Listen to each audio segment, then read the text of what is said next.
A cowboy found her in a wedding dress on the road. Who she turned out to be left him speechless. He thought it was just another quiet morning on the ranch until he saw her, a woman in a torn wedding dress, barefoot, bruised, and standing in the middle of a dusty road like a ghost. She didn't know her name. She didn't know who she was running from. But when he looked into her eyes, something told him he'd seen her before, and what he'd soon discover would shatter everything he believed about his past and hers. Ladies and gentlemen, lay down and relax. Don't forget to subscribe my channel for more interesting videos. Thank you.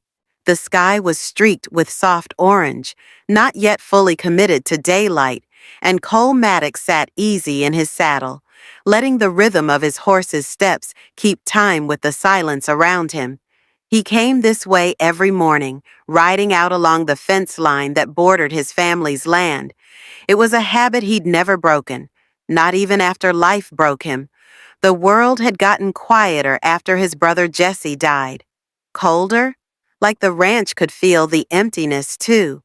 He thought he knew what quiet looked like until he saw her.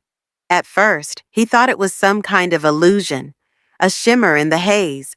But as he drew closer, he realized it was a woman, standing barefoot in the center of the dirt road like a ghost that didn't know it was dead.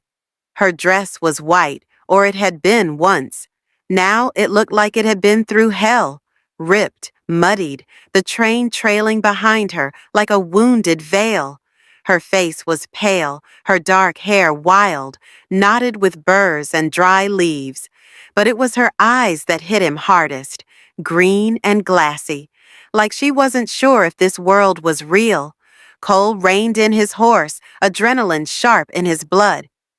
"Ma'am," he called, keeping his voice low, his hands visible. She turned to look at him, blinking against the wind, squinting like it hurt just to be conscious. Where am I?" Her voice was hoarse, dry, like she hadn't had water in days. "You're on Maddox land, just east of Mason. You okay?" He swung down from his horse, careful not to spook her. She swayed on her feet, clutching her arms around herself. I don't remember." Her chest started to rise and fall too fast, panic setting in. "I don't know who I am." Then her knees gave out. Cole caught her just in time. She was featherlight in his arms, trembling. There was a faint cut on her shoulder and a strange burn on her wrist, shaped like a circle with jagged lines cutting through it. Not a scar, fresh, almost like a brand. It unsettled him more than he wanted to admit. He looked down at her face, this stranger, this runaway bride, or something else entirely, and a whisper of familiarity tugged at him. He didn't know her, and yet something in his gut twisted, the kind of feeling he hadn't had since the dream started years ago. A woman in white, running, screaming his name, bleeding in the dark. Number? That was just a dream. He shook it off, tightened his hold on her, and gently laid her across his saddle before leading the horse back toward the cabin. He could call the sheriff later. Right now, she needed help. The cabin was simple and old, tucked into the edge of the trees. His father had built it with his own hands, hard wood, no frills, meant to last. Cole carried the woman inside, laying her carefully on the couch. She barely stirred. He filled a bowl with warm water and gently cleaned the dirt from her hands and face. Her skin was scratched, her nails broken like she'd clawed her way through something. Her lips were dry, cracked. She needed rest, maybe more than that. He found a flannel shirt and covered her, not sure if she'd wake up swinging or crying. She was still asleep when he sat in the old armchair by the fireplace, watching the embers crackle and listening to her shallow breaths. "Who are you? Where did you come from? And why do I feel like I've seen you before?" She woke hours later, gasping, eyes flying open. Her body jolted upright, and for a second, Cole thought she might run. "It's okay," he said calmly, rising from the chair. You're safe. You're in my home. Her eyes darted around the room, taking in the stone fireplace, the pine walls, the rugged cowboy watching her from across the room. She clutched the flannel shirt to her chest. I don't know where I am. You collapsed out on the road this morning. Do you remember your name? Cole asked. She shook her head slowly. Number, I don't remember anything. Except what?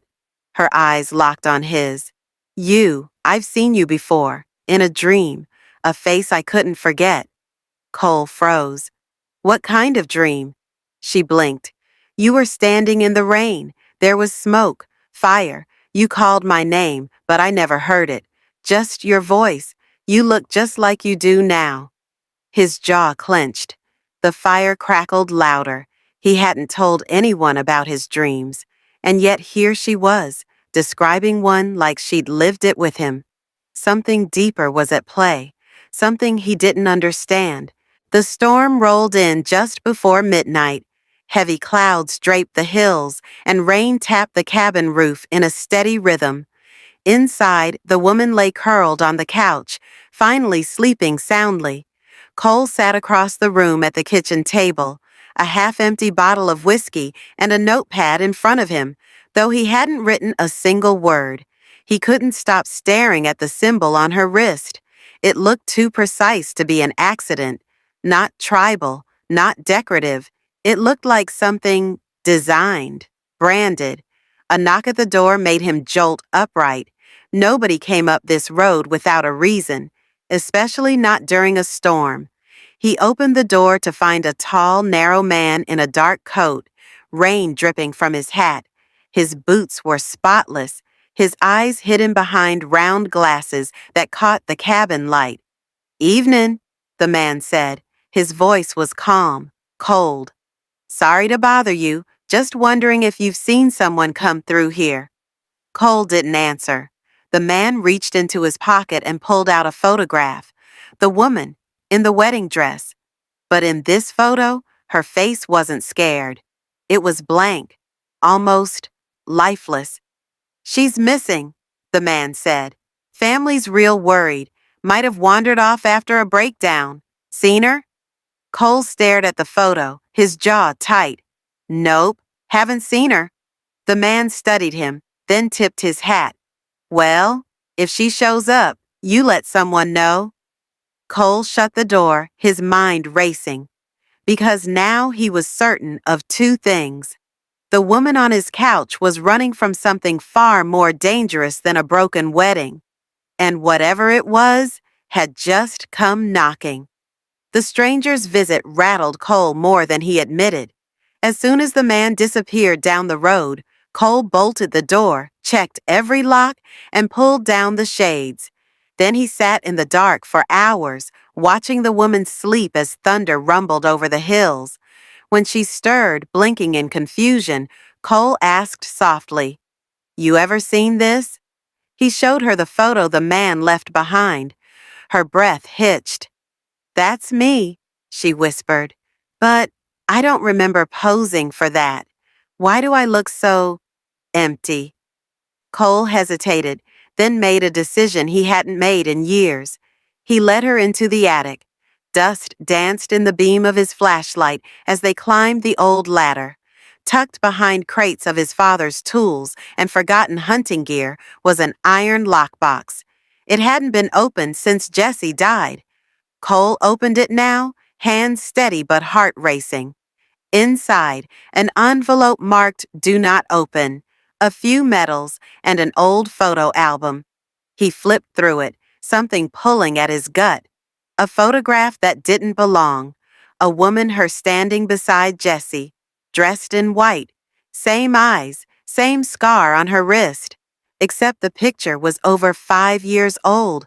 Cole stared at it, stunned. This can't be you. Her hands trembled as she took the photo. That's Jesse. He was your brother? Cole nodded slowly. You were in his life, maybe more than that, but he never mentioned. Suddenly, the symbol on her wrist made sense. Jesse had been involved in something he never spoke about. a secretive veterans program, experimental memory therapy, hidden files, encrypted drives. Cole never dug deep. He respected Jesse's silence, but now it was all unraveling. I think they erased you, Cole said. Whoever they are, maybe Jesse tried to help you. Maybe that's why he died. Her eyes brimmed with tears. I don't know who I was, but I want to be someone new, someone real. And in that moment, Cole made a choice, not just to protect her, but to help her remember who she really was, even if it meant uncovering the darkest truth about his own brother. The storm passed, but the danger didn't. For the next 3 days, Cole and the woman who now went by Grace pieced together fragments of her identity. Old journals Jesse had left behind hinted at a whistleblower network. Grace began having flashes, brief memories triggered by the smell of his mother's lavender soap or the taste of black coffee. She remembered Jesse's laugh, a cabin near a river, a night they'd packed and fled. Then, nothing. A blank void where her life used to be. They were followed twice. A black SUV parked at the edge of the property. A drone overhead. Cole taught her how to shoot, how to ride, how to survive off-grid. But it wasn't until they returned to Jesse's old cabin, abandoned and half-burned, that everything clicked into place. In the ashes of the fireplace, Grace uncovered a fireproof box. Inside, a USB drive labeled GRACE in Jesse's handwriting. The files confirmed it. Her real name was Grace Winters. She was a civilian informant for a Black Ops military contractor Jesse had gone undercover to expose. They'd fallen in love during the mission, but when she tried to go public with what she knew, the agency wiped her memory. Jesse died trying to protect her.